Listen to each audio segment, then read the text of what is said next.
keenayaan thoughtskii caadiga ahaa aynu ku fakerayna bani aadamku ilaa 60 kun oo fikradood baa la yidhaahdaa ay ku fakereen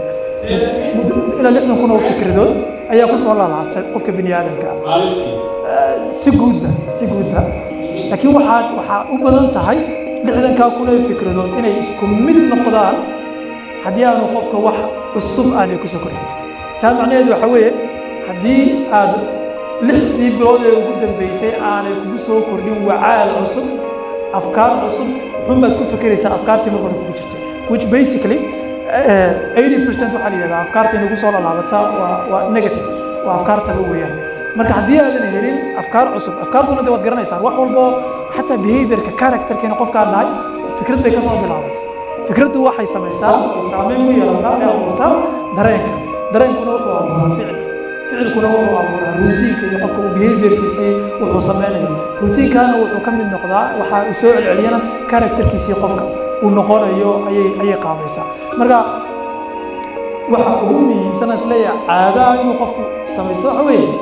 inuu si joogto ah uu u qaso afkaarta hore uu u lahaa ee caadiga ahayd waayo afkaartan dee waa aad ku fakerayso waa xaaladdan aad ku sugan tahay midda ku qanacsan weeyaan waana afkaar u badan inay taban tahay ay negative tahay marka si joogto ah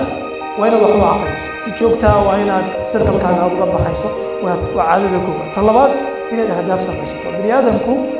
waa theological baa la yidhaahdaa waa hadaf ku nool qofka bani aadamka il ka mida ilaa farxadda ka hela waxa weeye inuu qofka bani aadamka mar walba target intuu yeesho targetka oo ku socdo inta uu socdo targetka processka inuu ku raaxaysto goolka markasta uu gaaro mid kale ayuu sii sameynaya waana waxyaabaha confidence-ka bani aadamka iyo kalsoonidiisa dhisa waayo success track markuu qofku sameeyo midba midda ka dambaysa waxay sii dhiirinaysaa in wax ka weyn waxa aad ku sii tilaabsan karayso